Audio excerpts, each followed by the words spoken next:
God damn it. Again. I keep fucking muting myself and unmute myself. God damn it. So I'm gonna do it again. Everybody, thank you for being there for the 50-second LiberCast. Thank you for being there and join. You have already 4 people were there. Probably Sophie is there and Ellen. So thank you for being there, folks. And we're gonna have a Q&A. Means that you can ask any questions about us or about me or about the Libercast or about any subject that you want that we can cover, we can answer, and then we're gonna do our best to do it. So just before we're getting to that, I'm gonna just undo this. Corey, who is with us tonight, Corey Andrulat, is having a summit with 50 people or more, and it's called the End of Slavery Summit, and it's we are in the third day today, and it's very good, and I suggest everyone to go there, and it's free. You register, you have all the information right there, and then you have all the speakers there: Mark Passio, Brendan Spencer, Will Keller, and Scott, and all these people that are doing awesome work of bringing more knowledge about freedom and more knowledge about yourself and the society we're living in. So I suggest everyone to go there and explore that. So, but at the same time, I want to thank again Caroline Riley for her generosity, and I want to bring up the Shadow Work Community website. It's about shadow work. It's for the beginners, the neophytes, and the people who are there for years in the shadow work. This site is awesome. She offers a course. There's some free stuff, there's some paid stuff. It's up to you to decide what you're doing with it. And it's very cool. And actually, there's a Facebook group that calls Shadow Work Community. So I suggest everyone to go there. And another one that I had. I'm part now of the One Great Work, and I want to tell people where you can get the work. You have all these great workers there. It's actually a network of great workers and searchers about the occult, about freedom, and about natural law, and all these beautiful things that we need to explore as human. We have at least to explore it and experience it in our life because it's life changing. So the one great work network.com for every curious. There's plenty of stuff there, plenty of like endless like information and knowledge. So here we go. Everything is plugged. So I want to bring the hey Corey. How's it Thank you going? for being there. Thank you for being there as well. So let me take that out. So Corey, can you tell us a little bit about the summit before we start to discuss about different things? Sure. Well, like you said, there's about over 50 speakers. Very fortunate to get to interview everybody, including yourself, Fred, and David Greenberg, who's joining us as well. I mean, we've got so many great people, and David's got like a whole presentation for the summit. Fred, you go deep into shadow work, and many people are coming from many different angles, addressing what we see to be the root cause of the world and our suffering, which is one way or another slavery, whether it's economic, social, political, health, in particular political. We tend to hit the nail on because we see how there's systems that be that claim ownership over people, buildings, everything within some select piece of land, and they claim that ownership without necessarily our own consent. And they take what we own, maybe even the fruits of your labor, right, through this thing they call taxation. And all this needs to be morally addressed by the public. And most people, if I ask them, generally, they say, I don't like my money going here or there. Or would you support your money going for this program that you don't support? They say, no, I'd rather fund this because I'd rather put my money here. So would you voluntarily support it? And a lot of people would rather just voluntarily support what they want in the world. And if they don't want to voluntarily support it, do they want to use violence to make someone else pay for it? So we ask questions like that because it helps people understand if they are condoning slavery, if they're supporting slavery, if they're enacting slavery. And many people who are following orders, who are in the governments that be, don't realize that they are participating in a system of slavery. So I've been helping people realize that not only through my own work, but now through bringing many other people into that work and building collaboration efforts, which will also increase further collaboration efforts. After this, we will be doing a lot more. So stay tuned, and especially on the final days of the summit, there will be tons of actions and practical actions. I'll want to make sure I share that shadow work website as well for people. I think resources like that need to be in the hands of everybody, so that way they have the choice of what they want to pursue. And a lot of people nowadays don't have choice; they are enslaved.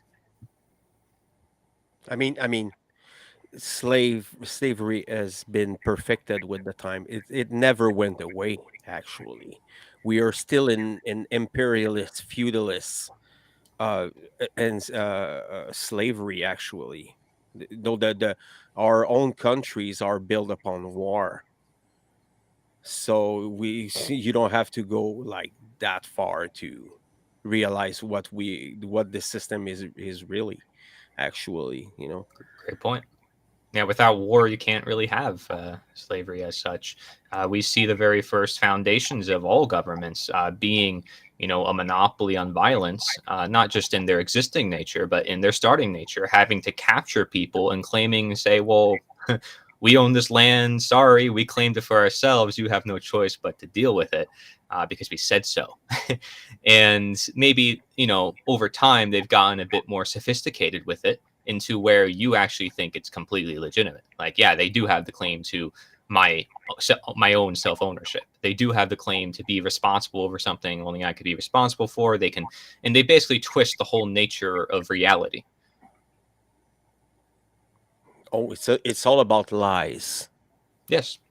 That's all it's about, and I have a short book coming out about that too. Funny you mention it, not to spoil it. It's the first time I ever talked about it, but but there's many other projects as well.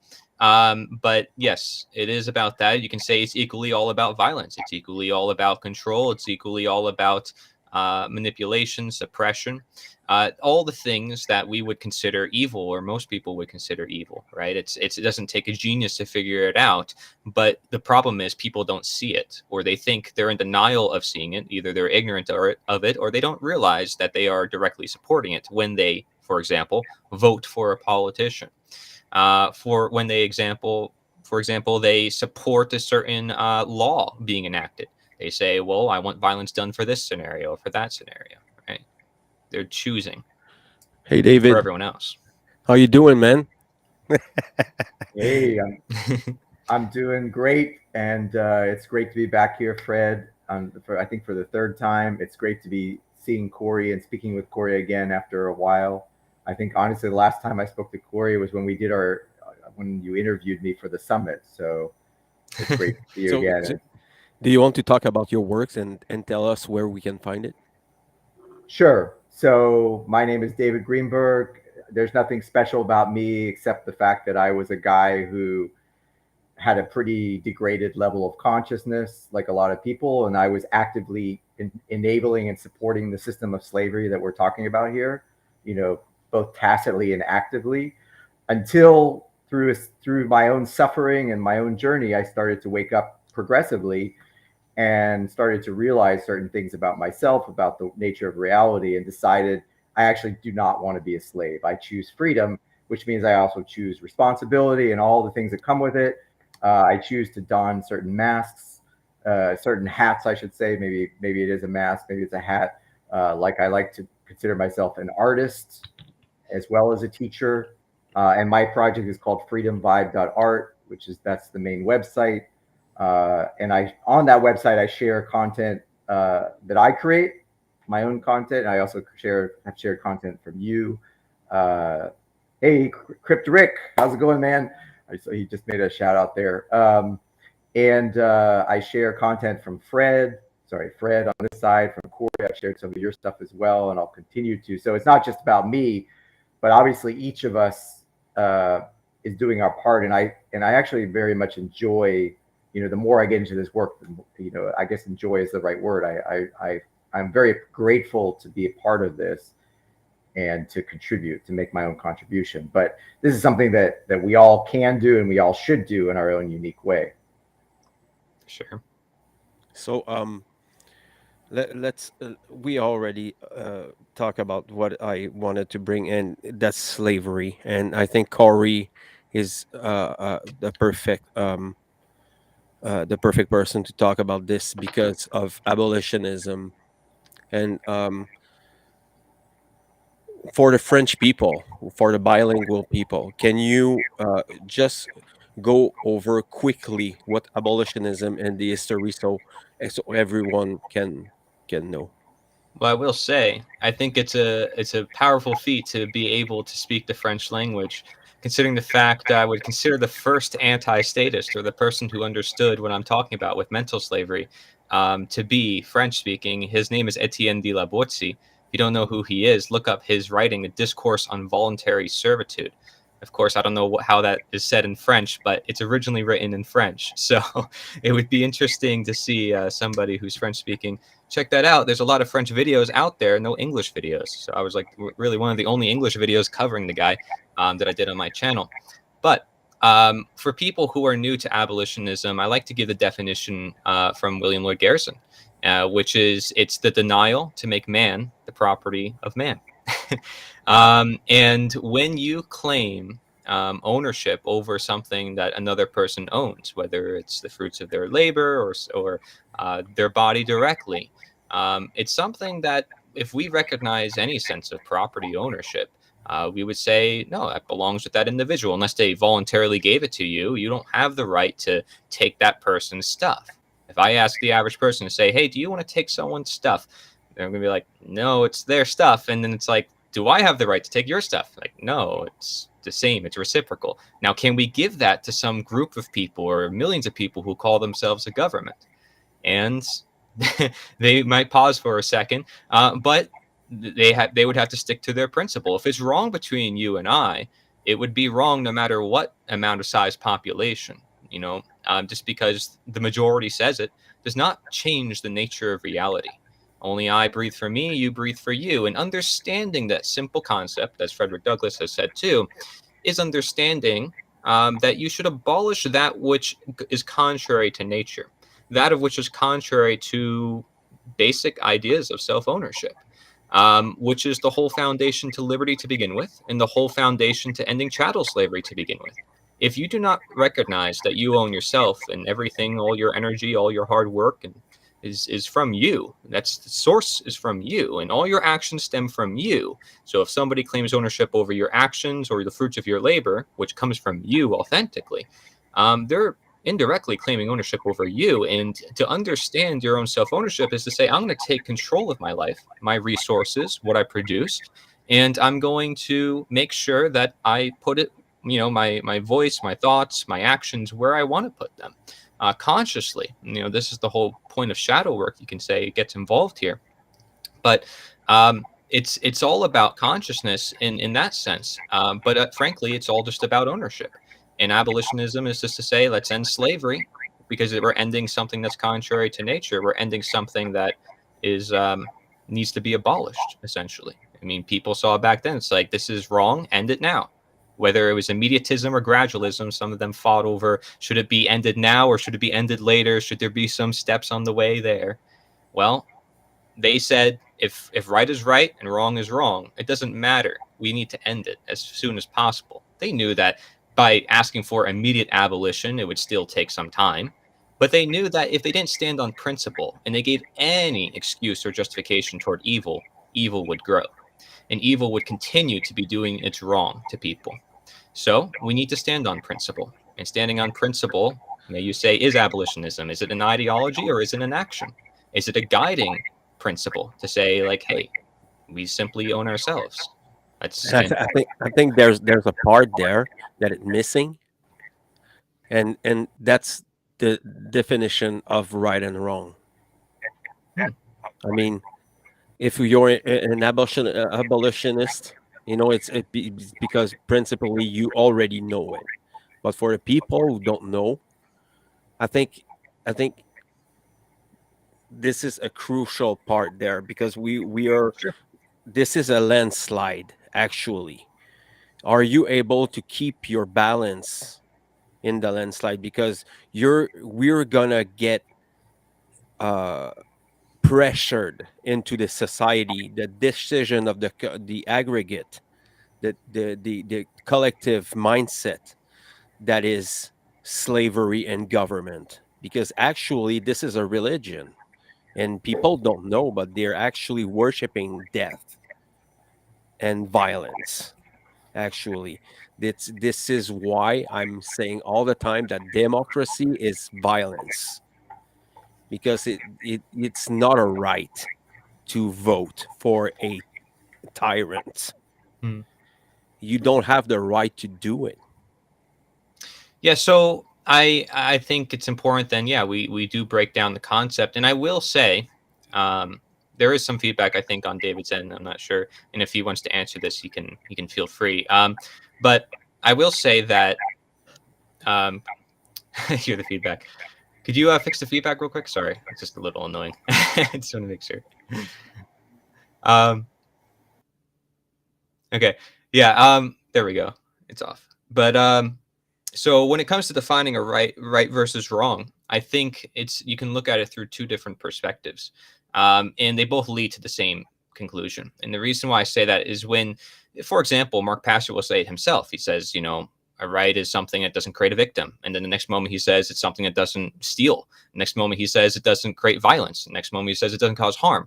They're all essentially same thing, even if you say them different ways. And I think people can generally understand this. This is why it's supposed to be common sense, and we shouldn't get stuck on word usage. But another way to even look at it as well, which, by the way, there's other ways as well. If you look at a wrongdoing, they say it's murder, assault, rape, trespass, coercion.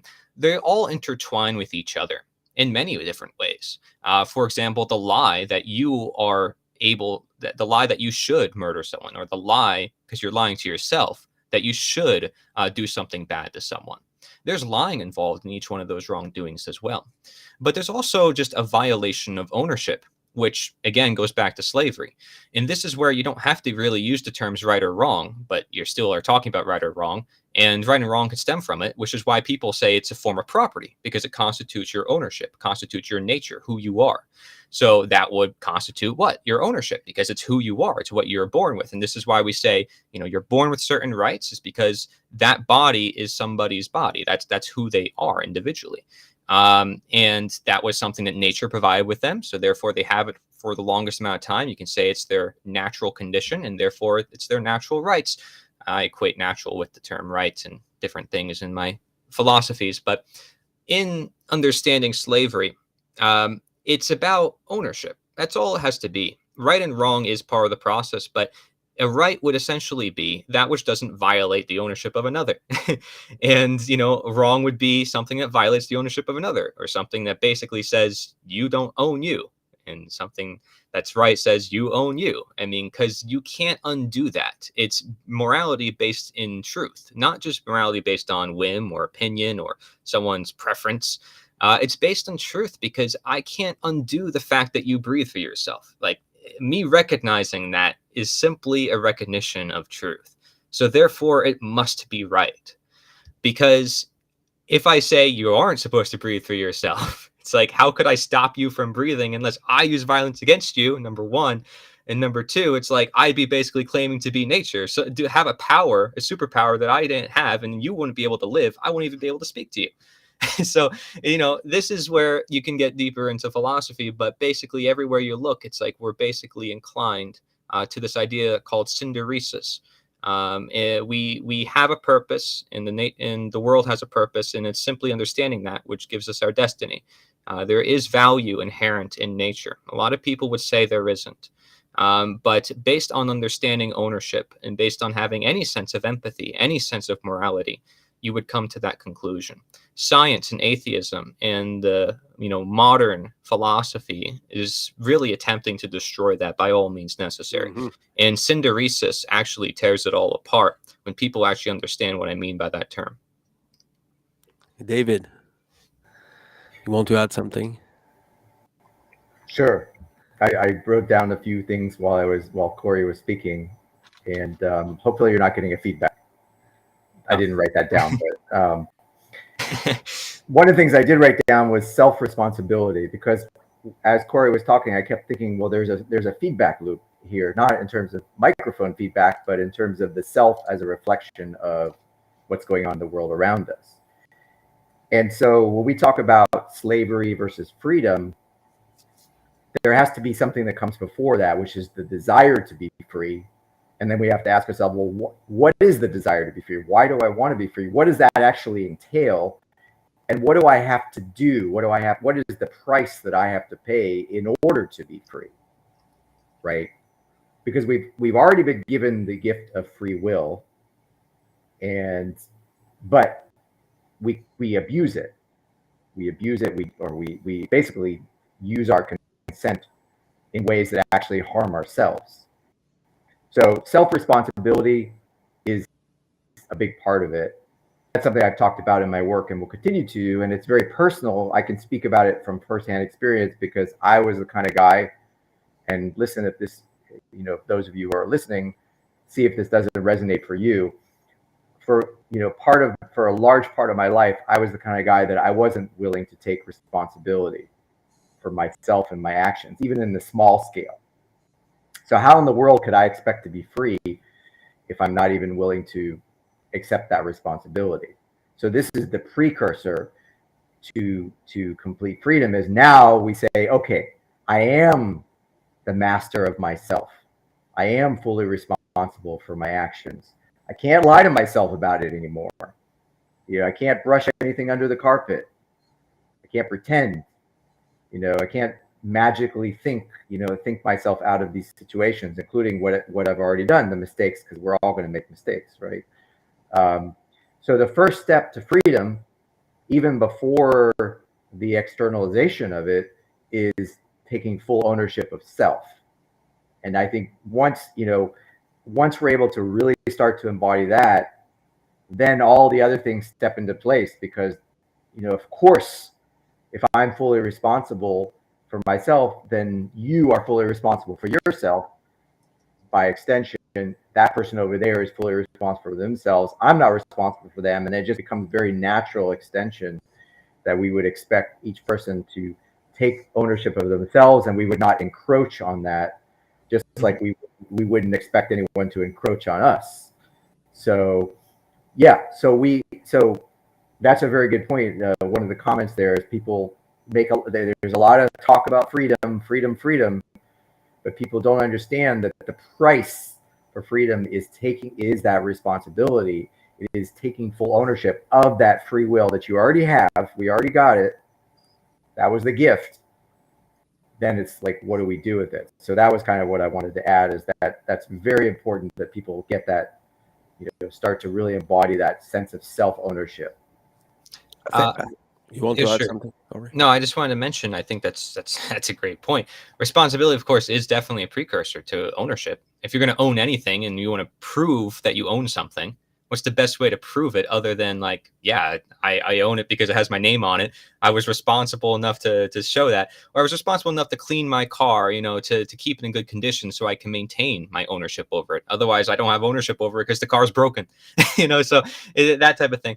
But the thing is, too, is people feel like they can give away their responsibility to others, number one, or number two, that their responsibility, they feel like, can come through means other than from themselves.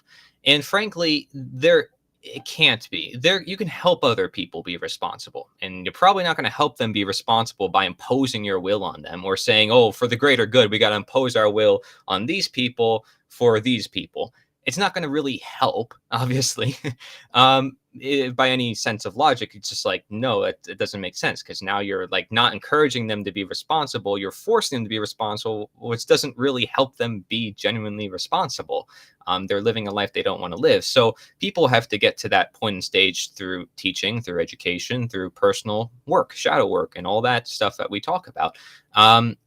And that's where, you can say shadow work is maybe a precursor to responsibility. Responsibility is a precursor to ownership. Ownership is a precursor to sovereignty, and sovereignty is a precursor to freedom. You can sort of make a building block out of these, but essentially they're all connected and for the same force at hand, which is, again, this destiny of understanding that we are each of our own, but we share with each other certain things. And that's why, we share these ideas with each other. This is why we help each other. And we don't do it through means of violence. Since when does violence ever solve anything? It doesn't. It only says, okay, well, let's suppress this, or, oh, it's unsolvable, so I guess we have to use violence. It's like basically losing faith on the patient. Like, oh, the patient's going to die anyways. I guess we'll let him die. Or, I guess we'll just not give him the thing he needs because we need to save money, or blah, blah, blah. And people make all sorts of justifications to let evil continue in this world. That's where you can say justification comes in. But it's all just an abdication of that responsibility that David just talked about. And at the end of the day, one way or another, no matter which way you look at it and which way you want to take, all the routes I just mentioned, you still have to be somewhat responsible for yourself.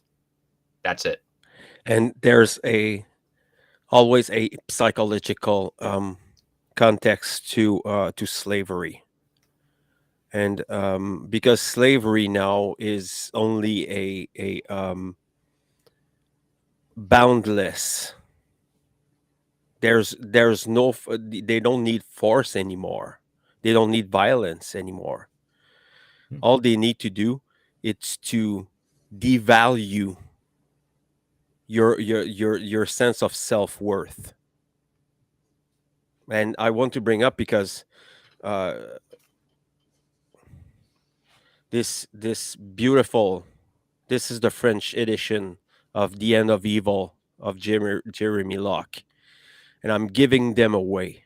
This is how crucial this book is. It's pretty cheap. This is the French version. It's $8. Well, it's in French. So if you don't understand French, well, it's not for you. But you have the PDF. It's free on the internet, you know. So you can go there and find it. And it's the whole what I want to bring is the more psychological aspect, because I think the fundamentals are there. I mean, if we have something that it's called Stockholm syndrome, and this is the one of the part that we need to heal in everyone, because when we get abused by someone, at one time we're gonna try to and start to identify ourselves as our abuser, and there's a lot of that. There's a lot of people who are ready to take it in because of fear, because of illiterary illiteracy, because of lack of knowledge, ignorance, because ignorance is mind control. If someone tells you that the occult is bad and you don't go there because you're gonna dance with the devil, you're not gonna go see there because your parents did that to you. And then you have the intergenerational mind control.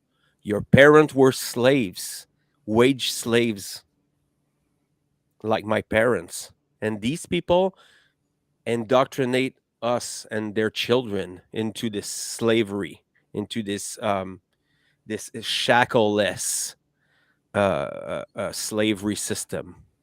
Mhm. And this is so important to at least recognize that this is slavery. This is one of the first thing that we need to do, is stop to lie to ourselves and to other people and justifying crimes and violence and evil, because there's a lot of that. When I had this conversation with people outside of the internet, there was a lot of justification of evil.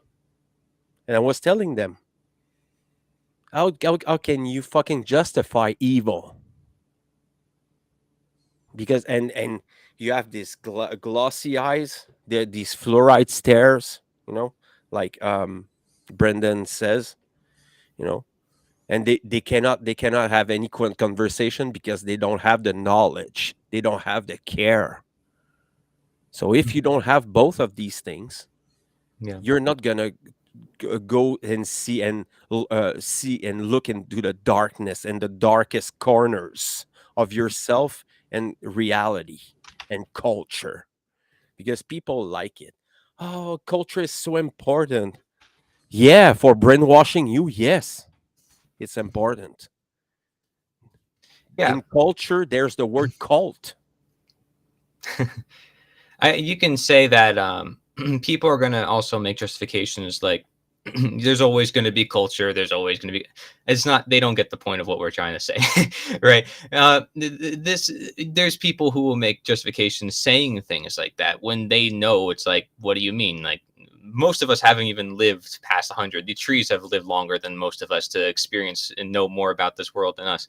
Um, but nonetheless, what you're saying goes back to the idea of value. You keep mentioning value and you keep mentioning we need this or we need that. And this has to do with value. This has to do with what I mentioned with synderesis. And it's so, so essential because understanding that, you need to be responsible, you have to ask the question, why? Because the people who don't want to be responsible don't understand why. If they're not going to be responsible, they don't see value in it. That's why they're not being responsible until they see value in it and they learn from a life lesson, something big happens in their life or something. They're not going to see value in it until that happens, which is why there's been moral philosophies taught throughout every single age. And some of them get completely ignored by people because people want to stay stuck in their ways, unwilling to see that there might be contributing in some wrong.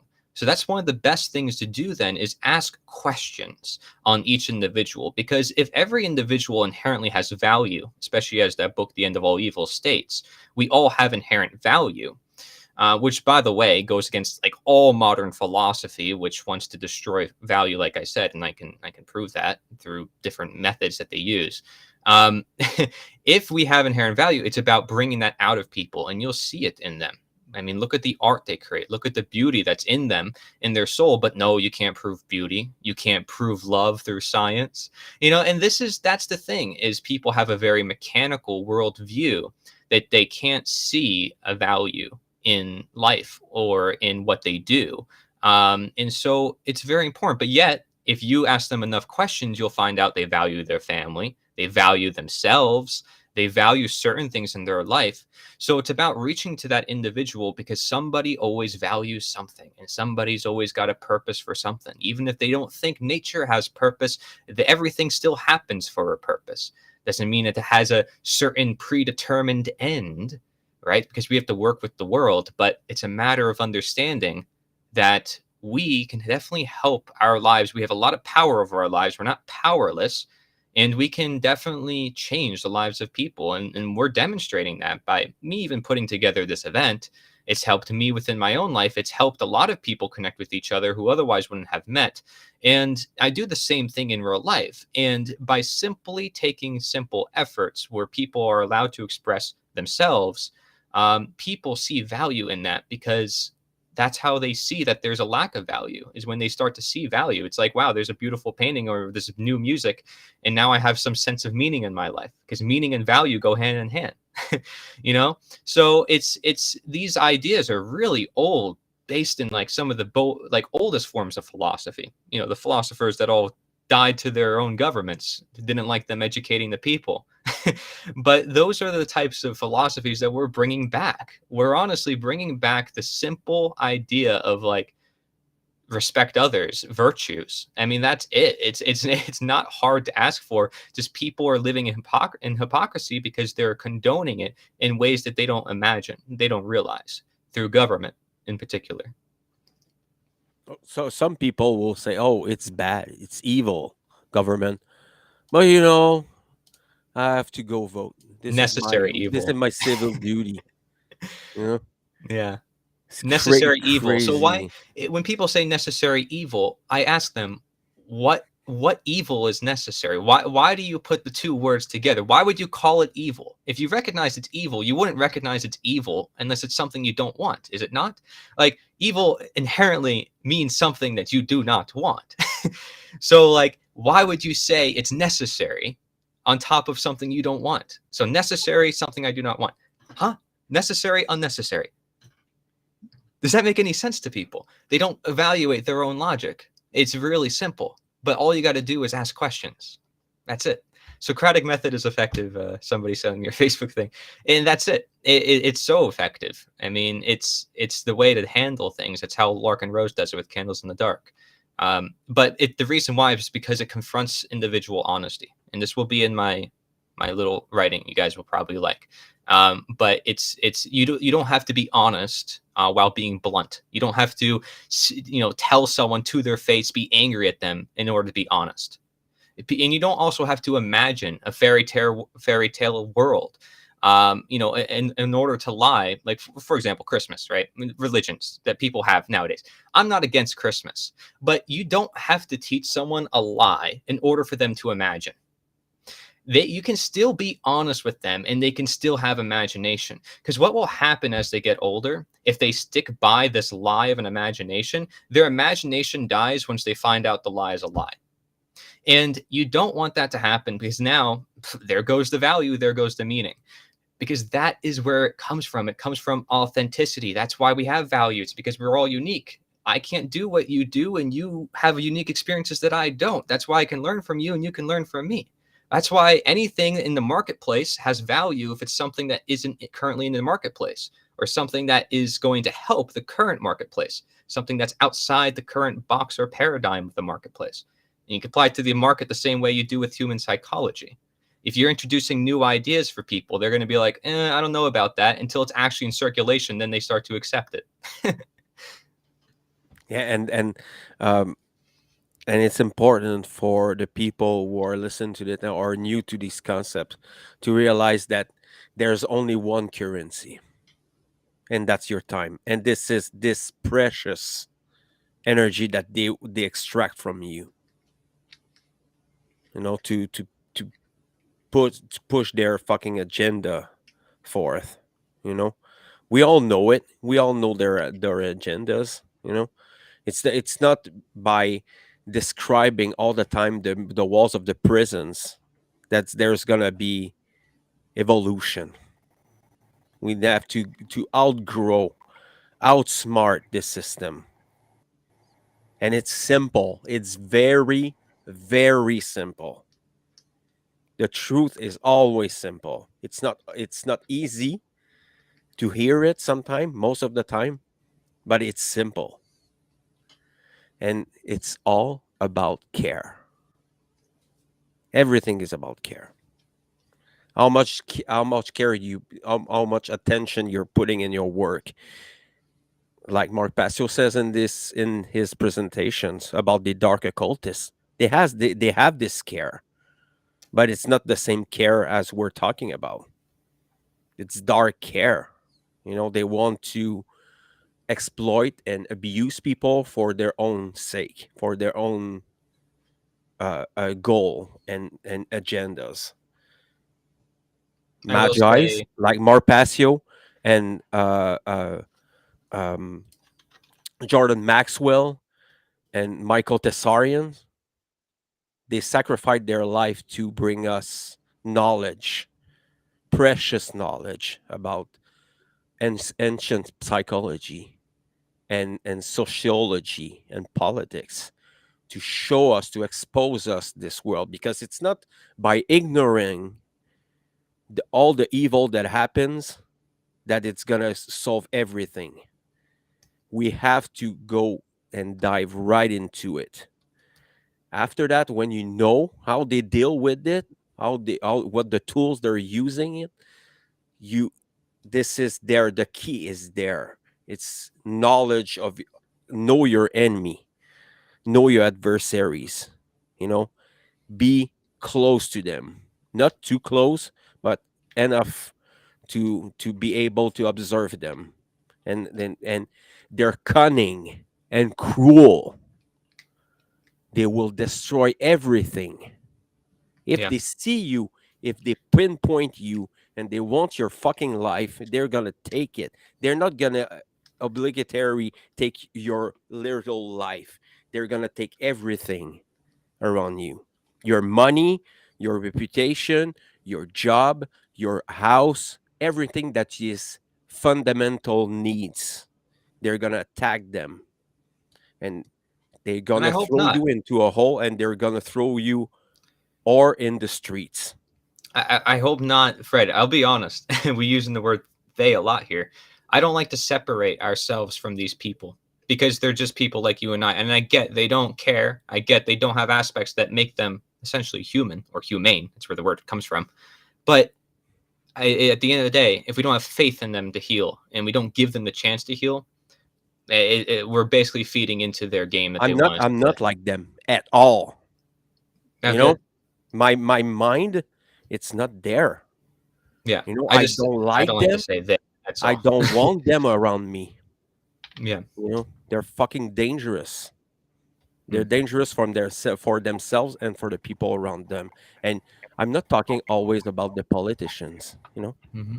They're Yeah. your family and your friends. These people. So I Can I mean, jump in here? yeah, sure. Go on, David. This is you, Fred. What you just said is something I took a note here, which is psychological self-defense. And this came up like a little bit earlier when you started talking about the need to defend ourselves. And I think as we talk about and understand there is a need for self-defense. It's kind of the flip side of well, let me put it this way: anything of you must be defended. And we, as human beings, have infinite value, and our freedom of choice is our free will. It is a value. It's of infinite value because it has the potential to create from infinite potential. But like anything, it must be defended. So this is a topic actually that I'm going to be making some videos on coming up, which is psychological self-defense within the personal realm. Because what I have noticed is, I don't know if these people are dark occultists. I'm just, I keep running into people my life. They're not everyone, not even necessarily the majority. But I keep running into these people and they are trying to gain an advantage over me mentally. And again, each case is individual, so I'm not trying to put everybody in this bucket. But what I've noticed is some of them are extremely cunning and clever and manipulative. And what I've also noticed is, honest with myself, I can think of a scenario not just recently when I became more conscious of this, but even in my whole life, looking back my whole life, I've run into these types of people my entire life. So what I mean to say by this is, just like just like if it starts in the personal realm, the self-defense is not just having a gun to protect yourself from a potential intruder. Yes, that is a dimension of it. Another dimension, which is equally as important, is psychological self-defense, or defending your mind, because it is through the mind, principally, that we get confused about all these concepts, which, as Fred said, very simple once you understand them. And from the minute Corey started talking in the beginning, it's like these things are very logical and clear, and like listen to them, truly, they're irrefutable. It's logical, it's concise, it's intuitive, and it's common sense. But there are those who try to obfuscate it. They use psychological warfare, and they get people all in confusion.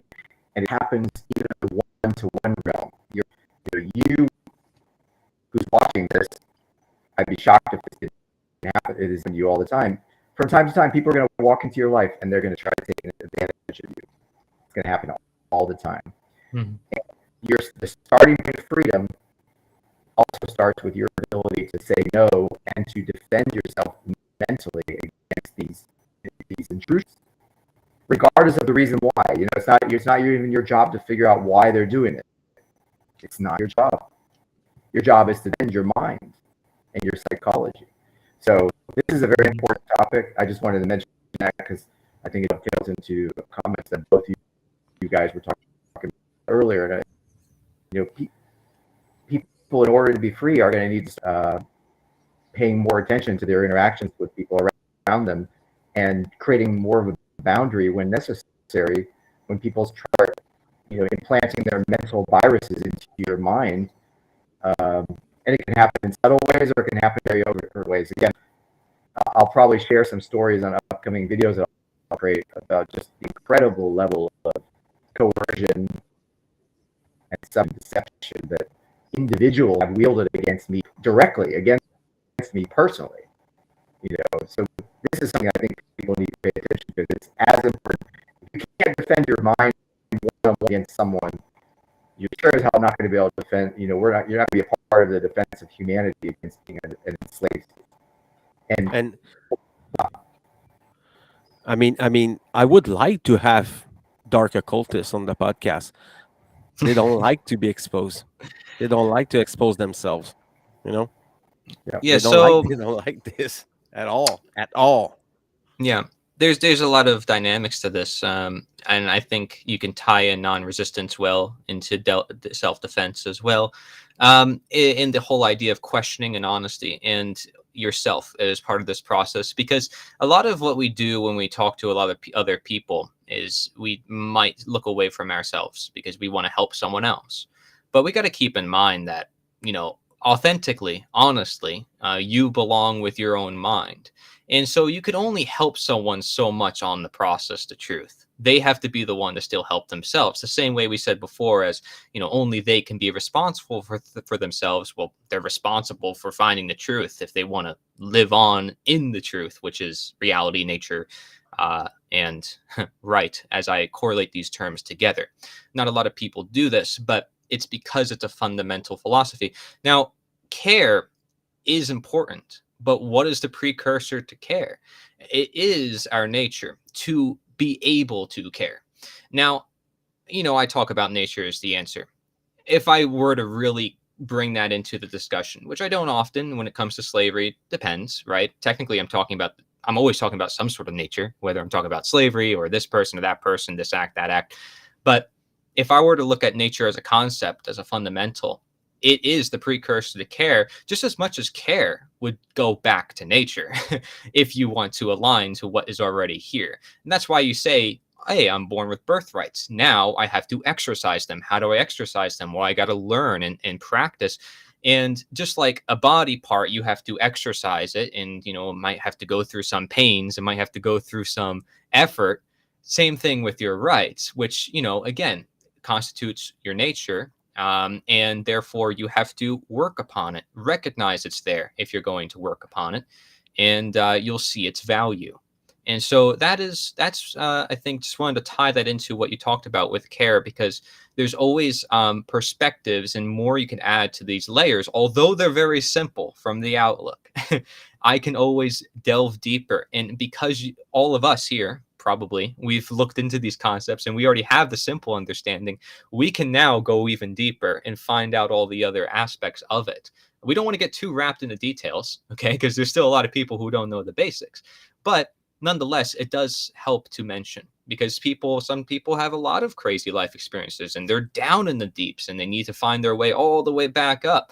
And it can help to have a rope that is pretty strong and sturdy that will help them all the way up. Rick, have a question for us. When it comes to friends and family who refuse to even look into this knowledge, do we drop them or continue to plant seeds? You want to start, David? Sure, I'll take that one. I've been about that a lot. And guys, for my audio, it's just, the place I'm at. I'll try to speak a little more slowly so you guys don't miss that. I'll just speak about my parents, principally, the ones who I guess would be closest to me.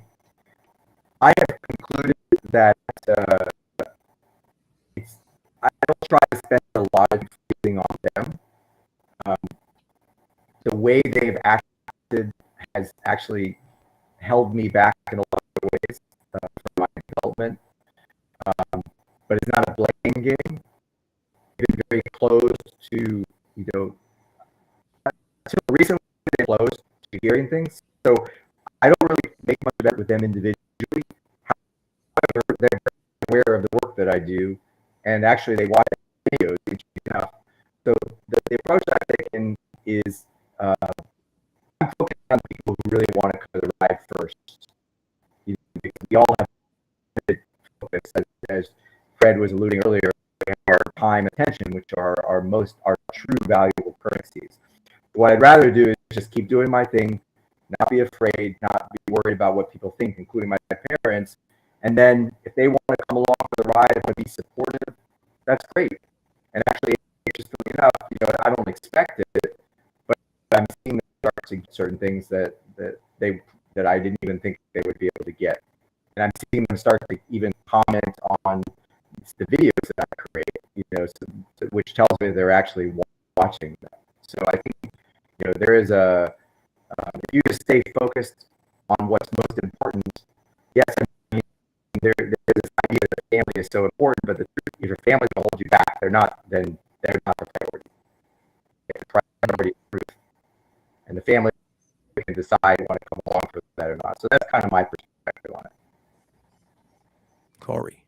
Yeah. You have a thought on that? I would say continue to plant seeds. Nothing stops you in your way. I don't care what it is, who it is. Honestly, I know, but I do think David mentioned a good point. Like, are they going to affect you to the point where you can't continue to do your work? Well, then obviously, then it's taking too much of a toll on you. But why should you have such an investment on any amount of people like that anyways, is my question. And it's like, yeah, because they're family, I care about them. Well, the thing is I consider the world to be my family. And I know it's like you have your own family and they're not the same as the world. But if we treated everybody with the same respect, the utmost respect, I think the world would be a lot better place. And this is, again, like, this is why the whole idea of non-resistance and asking questions is important, because it's understanding love to the greatest sense. And it's like, you got to love, how that expression is like, keep your friends, farther, your haters or whatever, your enemies closer in a sense.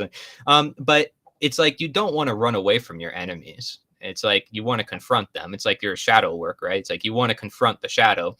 That being said, how do you have to confront it? You don't have to confront it in the way everybody thinks you have to confront it, where it's like you have to throw it down and attack and get angry or whatever. Again, honesty does not require for people to do that. People, that's a justification people make. It's like, I can't be honest because they're going to get mad at me. It's like, well, then you're probably not being honest the way you should be, because there's always a way to be honest. There's no ever any justification for lying ever. And that's what I prove in this book ever. That's a period statement ever. Okay. And the same way with like this knowledge is, if you're going to stand on principle and you have principle, then you don't divert from principle ever. And it doesn't matter who you're talking to ever. You're in the same reality as them. If they choose to do it for themselves and to go on the path, that's their choice. But you're going to continue treading along your path. And as David said, if they want to join along the ride, they can join along the ride. But you're not, you're not doing anything too crazy to push them down, nor are you doing anything too crazy to leave them totally out of the spotlight. You're there for them as a coach, as a guide, as a messenger of nature or of this wisdom. And seeing it like that gives you a sense of humbleness and understanding that, wait, I was in their mindset before myself. Wait, they might just be deceived and they just may not know better. That gives you some sense of humbleness. It's not to say that, they should accept that condition, because obviously we didn't accept that condition. We moved past that. It's to say that we need to understand that we were once in their shoes. And so we cannot bash other people, and especially since we don't know their upbringing, their life experiences. They could have gone through so much. There's politicians I talk to, and they're like, I did this, I did that, I did this. And like, first of all, that's not even leadership if you have to tell me everything that you've done. But nonetheless, it's like, yeah, I was in the court system, I've done that. So already I know off the bat from talking to them, and I don't like to make judgments or expectations of people, but from the way I talk to them, I can tell they're wrapped in this man-made world. They cannot see a path out of it to nature. And so hence they can't see any sense of meaning, value, or a greater purpose or a greater destiny other than the politics or the court systems they've been fighting with their whole life. Because they've been fighting with that system their whole life. They know that system by heart. They think they can beat that system using that system itself, because they don't see any other system outside of it. It's so hard for them to get out of that box, because they basically born themselves into it and they got themselves so involved into it. This is why people in politics, they're so invested, and why they tend to succeed is because of their investment into that. So you can say, yeah, it's time and attention, even though, again, just like care, it depends on your nature. And the thing is people are pouring so much of their own energy and their own nature into things that are completely antithetical to nature. So then when you see that you get results that are completely confused or completely chaotic, don't be surprised.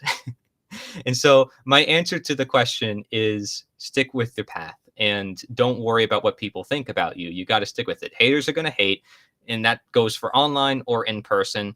Stick to what you're doing. Yes, can you make appeals? Can you try to make people feel a little bit better about it? Sure, but don't ever lie, and don't ever hide away from the truth.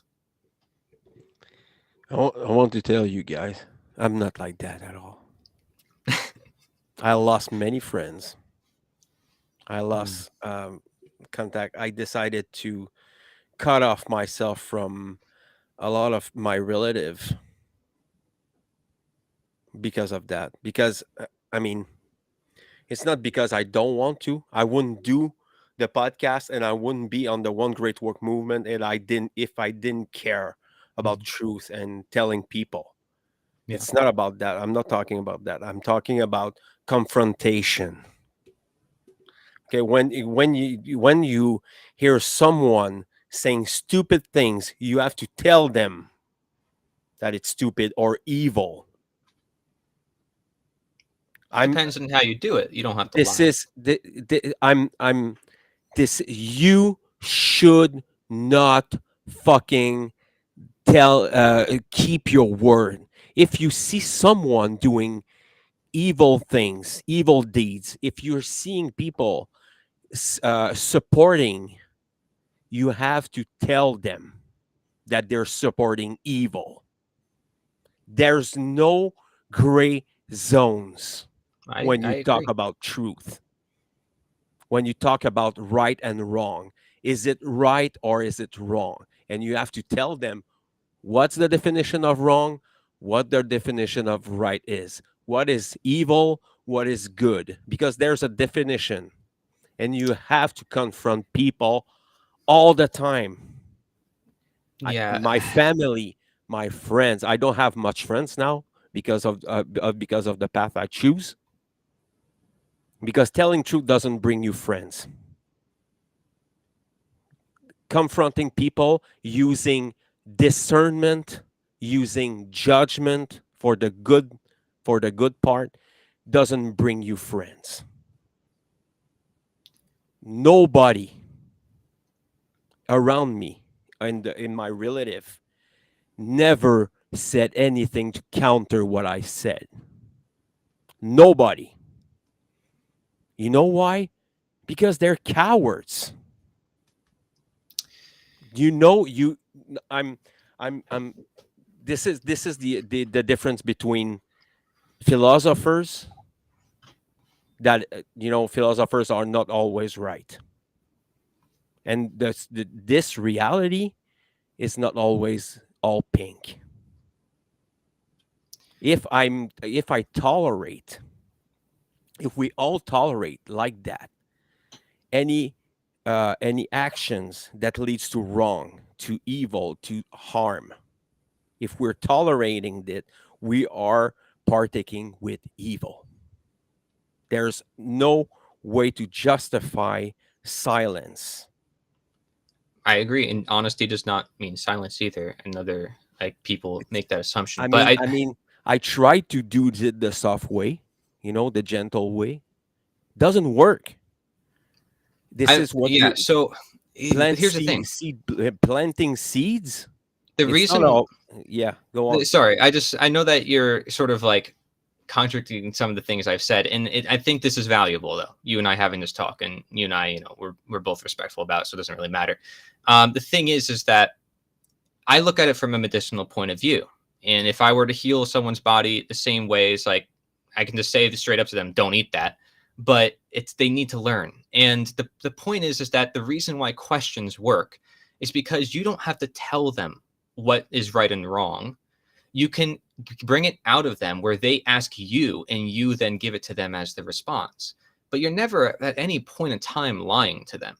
So it's not that you have to be nice or mean. The truth itself will be mean if somebody is shut down to the truth. You're impartial. You're simply living the truth.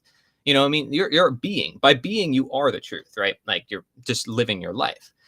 And the truth will do its own bidding of justice upon an individual when the people are confronted with it themselves. So you can be a reflection of the truth, but the truth will do it itself if you find it within the individual who is, by the way, within the same realm of truth because you live in the same reality as them. I Right. think using right and wrong and good and evil as a means to say this is what it is you need to define, like this is how it is not a good strategy. And I know that's it's something Mark Passio uses, but I would much rather Larkin Rose's approach because it is individualized just as you would in health. And it's going to work in the long run because you don't have strict doctrines of saying how things are. There's other doctrines people use, like Patrick Smith's got his anti-subjectivism manifesto and different forms of philosophy. They're all valuable to me. But the thing is, they all come to individuals depending on where they are in their life. And Mark Pastor's work is going to appeal some people who are really angry or people who want to heal themselves or people who want a holistic worldview. And Larkin Rose might just be the simpleton who doesn't go necessarily deep into the occult and into all this stuff, but is still able to help people find a connection in their life that they did not see before. So I think it's just valuable to see both worldviews. I'm not discounting what you're saying, Fred. I think it's completely true. I'm just saying that to say that we shouldn't be nice ever, is or in light of truth itself will do its own bidding. I don't have to worry about if it's nice or mean to anybody. I don't want people to be offended, and I can make that clear. That's the thing. Like, I don't think you want people to be offended. But we can come out with that intent as well. That is honesty. If we have care in any sense of care, we would say, yeah, I don't want people to get offended, even if I'm sharing with them the truth. The truth is what's offending them, themselves. That's their own relationship with the world they have. It has nothing to do with me.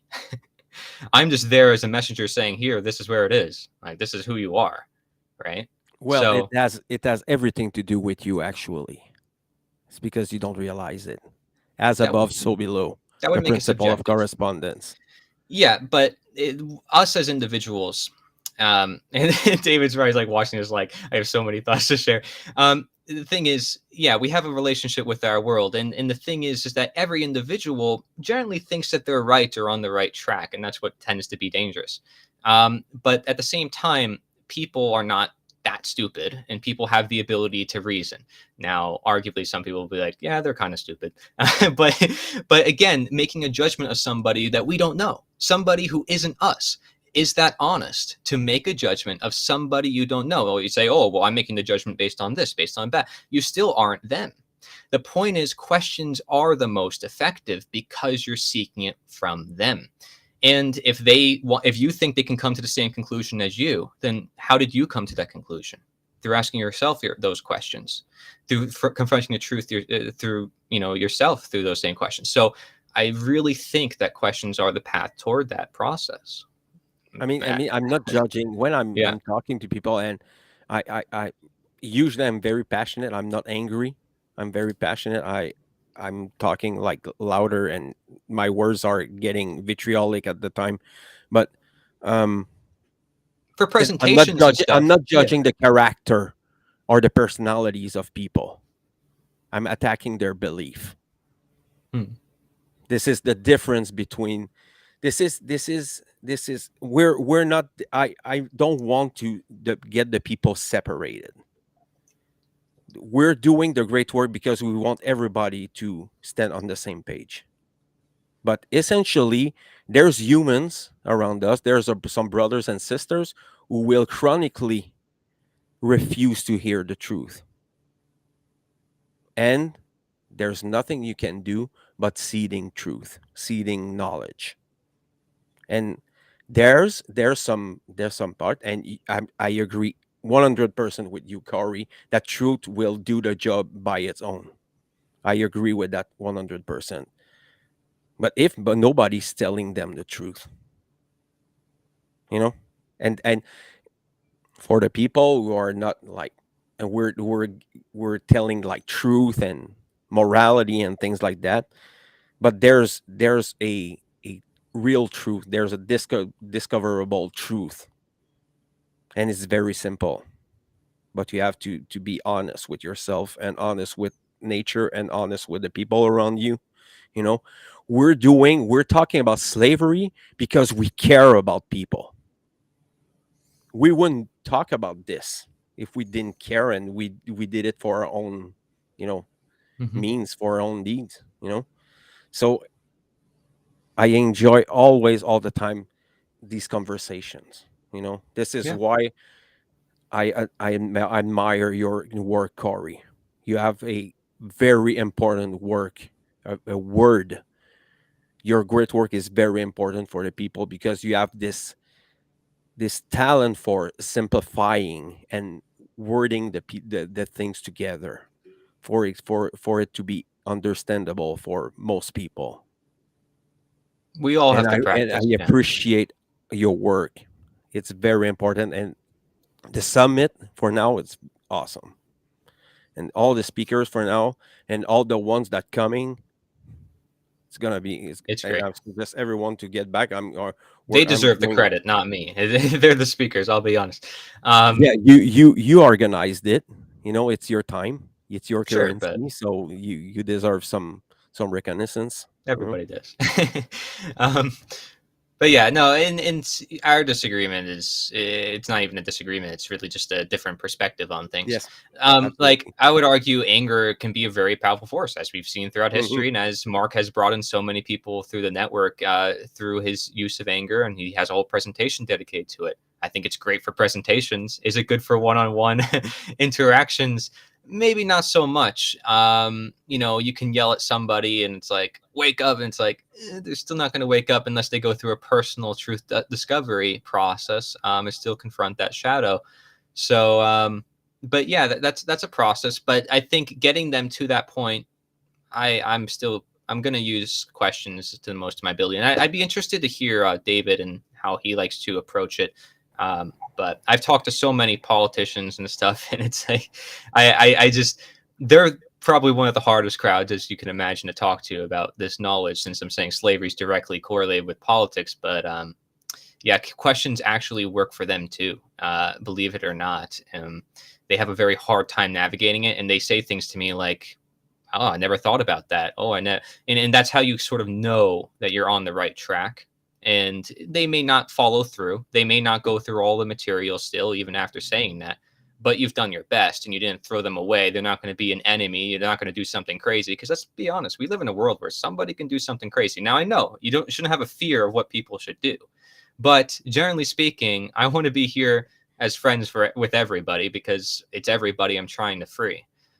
So I don't want to create enemies, even if those enemies are made purely out of just confrontations between the truth and themselves. And I'm not really to say I know all the truth. None of us are. I mean, if you Sure. like knowledge is forever evolving. We're going to have better ways to speak this knowledge 100 years from now than the way we're speaking it right now. And Absolutely. language is going to change. Everything's going to change. And so you come to a point in time where you realize you know little to nothing. That gives you a sense of humbleness, and it's the reason why we shouldn't rule over others, because ruling over others claims that you know how everything should work for everyone, or that you know how other people behave in this or that scenario, and that therefore you should be God.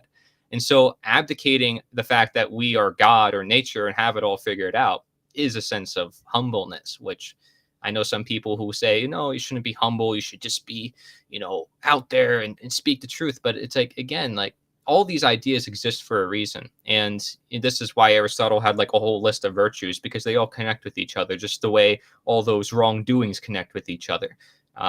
Without mentioning care, you can't mention honesty, you can't mention consciousness. It's like all these things intertwine. It's almost impossible to talk about one of them without mentioning the other. You see what I mean? So, anyways, David, I want to hear your thoughts, man. I actually want to be more offensive and more in people's faces. And I actually said this on several videos that I recorded. In fact, I had a video called On Being Offensive where I kind of summarized my thoughts. And I think it's exactly what you guys were saying, is it's actually not me being offensive. It's the truth coming that I'm speaking through me or coming through me that's being offensive. So when I say that, it's not an ego thing. It's just I want to be more truthful is really what I'm saying. I want to be more of a representative. I want the truth to flow through me, more. So the way it comes out is I want to be more offensive. And I think that's true to a certain extent. And I think that's also true because of my assessment of where we are, like how behind the eight ball we are in terms of, our collective reality, in terms of where we're headed and how much of a dire situation it is. So I actually tend to not take sides. I guess I don't want to make it sound like taking sides, but yeah, I tend to feel more where Fred is coming from on this one. Oh, good. Yeah, and people get decide for themselves. Yeah. Not a big deal. I think people can experiment talking with other people and see how it goes.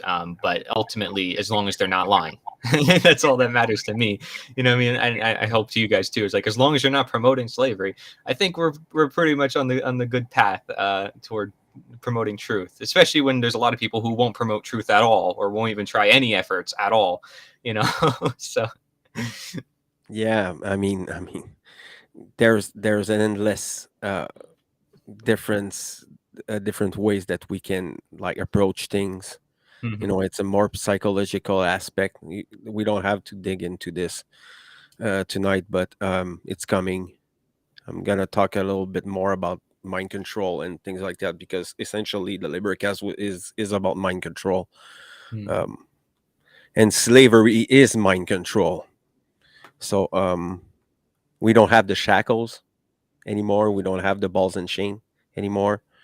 People are just are trained into submissiveness and self-loathing. And like every shadow workers, we are fighting against self-loathing. We are fighting against this noise we have in our heads, because there's a lot of people, you can ask a lot of people that they're having like their brains are telling them things and their hearts are saying the other way.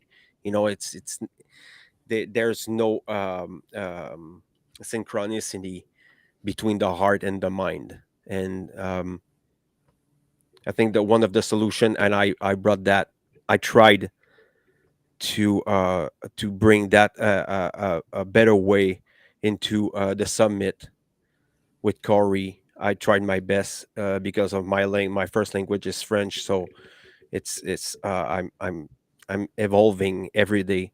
Oh But yeah, I think you're getting better, I man. try to what? I think you're getting better, honestly. Like since the first time I talked to you, I mean, you sounded good the first time I talked to you, but I think your English is getting better and better. Like I don't know. Yeah, I try. I try, and always want to get better Hmm. at what I do. So if I want to do a bilingual podcast, I need to like not master, at least ends on the language That's I want awesome. to take. So my French it's not perfect, but it's well enough. I can talk very well without swearing, but it's hard. I would say I'm more vitriolic in French than English because it's my first language. Hmm. But we're an hour and 15 minutes, and I think we can stop it for now. And I want to thank you guys for being there tonight. I Yeah. appreciate it. Uh, Thank you for the little bit of discourse. I mean, I think that's good. You need a little bit of that on the path to truth. I mean, people will have to realize like there's different ways to approach things, and there's not just one way to do that. So, if people see their options out there, they can actually see what works and what doesn't. You're right. You mentioned another thing before. What you mentioned something just now, and I'm like, oh shoot. Well, that has a lot to do with it too. But I forgot what you mentioned. But it's been nice. I've been enjoying my time, and it's nice to be on a panel with David. Haven't got to be in a panel with him before. it's Yeah, all it's yeah. Thank you, David. You want to plug your stuff one more time so sure, people can uh, absolutely. go there Just see. yeah, I mean, I really enjoyed this conversation, and I learned new things as well, and that's really the key. Is we're always learning and growing. I also enjoyed the chance to be on a panel. This was my first time participating in a panel. Hopefully, I'll have more. If you guys want to check out my work, sorry, I know my connection's a little. Try that again. If you guys want to check out my work, freedomvibe.art is the website, and that's where I post all my videos. Of course, I'm also on YouTube, Facebook, Odyssey, Twitter, all even LinkedIn, all of them. So go check it out. I do my own content. I try to share as much as I can from my own experience, but then I also share what I curate content from others, the things that I consider to be the most valuable, and share those with people as well. So go check it out. It's all free, and I appreciate you guys. Yeah. Corey, What? your summit. The summit. Fine. Plug it. Plug it again. Okay. Again. Endofslavery.org. Very easy. Thank you, Mike Afix, Mark Passio's old producer. He made that website for me, the redirect website. So he's like, man, I'll buy you endofslavery.org. I'm like, all right, fine. He bought it. I'm like, whatever. Fine. Now I'm gonna have to use it because he bought it. But no, it's great. So endofslavery.org, or just look up the End of Slavery Summit, and I'm giving him several shout outs because he's awesome. But anyways, I was going to mention, I remember what I was going to say. You were saying like quieting our mind. That's the reason, part of the reason why I ask questions too, because like you want to just jump at people with a bunch of things, but when you quiet your mind and realize, shoot, maybe this person knows more than me. Maybe they're a voluntarist. I don't even know that. Then yeah, oh, there's David. But yeah, Yeah. thank you, man. I appreciate it, and I hope everybody looks into the summit. There's so much to learn on everything. Thank you. Yep. So the LiberCast is on Odyssey. I suggest everyone to go on Odyssey all right now if you want to see. It's all downloadable, shareable. It's all free. You have all your stuff. It's on Facebook. My name is there. If you want to join the LiberCast and go and share knowledge, contact me via YouTube, via Facebook under Fred Gingras. You contact me there, and we're making it happen. I'm on uh, what's the name of their sensor now? I don't remember. This other YouTube kind of site. Anyway, I'm gonna plug it on under the video. So thank you everyone, and we're gonna see you. I'm the next one will probably be in French. So for the people who are bilingual, it's gonna be your time there. So thank you everyone. Have a good night. See you soon.